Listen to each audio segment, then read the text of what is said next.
Mon fils a laissé sa femme pourrir après la naissance.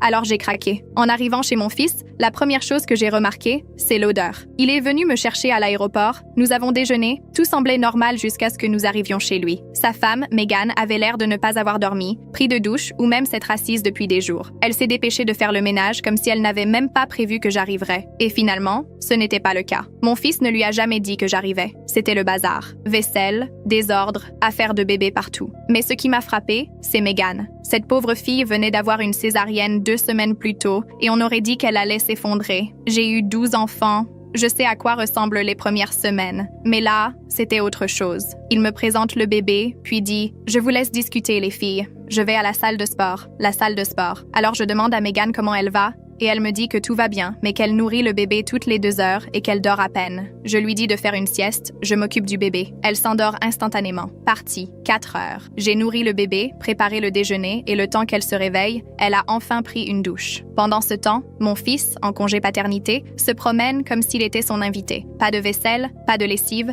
même pas pour prendre le bébé dans ses bras quand il pleure. Il nous regardait, ou Megan, pour se calmer. Je me suis mordu la langue le premier jour, mais le deuxième, je n'en pouvais plus. J'ai dit à Megan qu'elle sentait comme une infection et qu'elle devait rester au lit, qu'elle se laissait traiter comme un paillasson et que mon fils devait arrêter de se comporter comme un adolescent excité et tout faire dans cette maison jusqu'à ce qu'elle se